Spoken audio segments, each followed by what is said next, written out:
ہماری معاشرت ہندو معاشرت ہے جس میں جوائنٹ فیملی سسٹم چلتا ہے، یہ بہت اچھا تھا، بہت اچھا تھا، ایک دوسرے کی مدد ہوتی تھی۔ ابھی ایک مصیبت بن گیا ہے کہ ایک دوسرے میں دخل دینا ایک فرض بن گیا، ایک دوسرے کی زندگی کو تلخ کرنا یہ فرض بن گیا۔ کس میں جھگڑا نہیں ہوتا، بڑوں کا کام ہوتا ہے سلجھانا، ہم اسے الجھانے میں لگ جاتے۔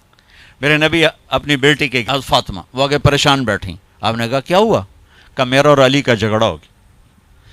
ایسی پاکیزہ جوڑی کہ جنت میں نور کی چمک اٹھے گی، لوگ پوچھیں گے جنت یہ نور کہاں سے ہے؟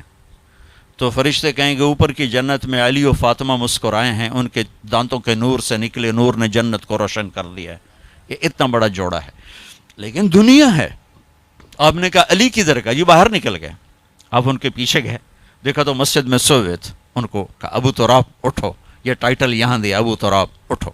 ان کو لے کر آئے، گھر تشریف لائے، زمین پر لیٹ گئے، علی کو دائیں طرف لٹایا اور فاطمہ کو بائیں طرف لٹایا، علی کا ہاتھ پکڑ کے اپنے پیٹ پر رکھا، ادھر سے فاطمہ کا ہاتھ پکڑ کے علی کے ہاتھ پر رکھا اور بیٹی کے ہاتھ کے اوپر اپنا ہاتھ رکھا اور فرمایا بولو بھائی ہماری صلح ہوگی۔ پوچھا نہیں کی لڑائی ہو، اے جڑے پوچھنے والے ہو لڑا کے آ جان، تو کیا کیا ابھی، تو کیا کیا، وہ ڈھیر لڑ لڑ کے ویلے ہوئے بیٹھے۔ تو میرے نبی نے پوچھا نہیں ہاں بھائی تو کیا کہتے اور تو کیا کہتی، اور کہا علی فاطمہ کہو ہماری صلح ہو گئی۔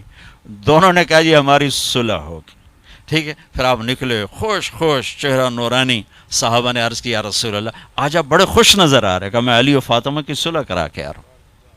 یہ بڑوں کا کام ہوتا ہے۔